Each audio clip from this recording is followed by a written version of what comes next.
விஜய் பெங்களூருக்கு வருகை தந்திருக்கக்கூடிய காட்சியை பார்க்கிறோம். மூகாம்பிகை கோயில்ல தரிசனம் செய்யறதுக்காக அவர் அங்க வருகை தந்திருக்காரு. விவரத்தோட செய்தியாளர் பாரதி ராஜாவும் இணைஞ்சிருக்காங்க. பாரதி ராஜா, வணக்கம்.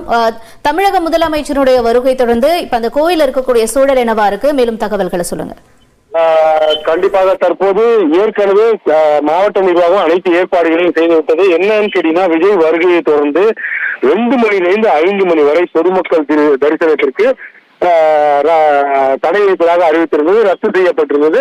2 மணிக்கு வரை யாரும் பொதுமக்கள் வரக்கூடாது என விஜய் அவர்களுக்கு Z+ பாதுகாப்பு இருக்கு. அந்த அடிப்படையில அவர் வரும்போது பாதுகாப்பு ஏற்பாடுகள் அதிக அளவில் இருக்கணும் அப்படின்றதுக்காக இந்த தரிசனம், பொது தரிசனம் அப்படின்றது ரத்து செய்யப்பட்டு தற்போது விஜய் அவர்கள் 3 மணிலிருந்து 4 மணிக்குள்ள தரிசனம் செய்ய இருக்கிறார். இதற்காக டெல்லியிலிருந்து, அதாவது 3 நாள் பயணமாக டெல்லி சென்றிருந்தார். இன்று காலை டெல்லியிலிருந்து புறப்பட்ட அவர் தற்போது மங்களூரு விமான நிலையத்திற்கு வந்து அடைந்திருக்கிறார்.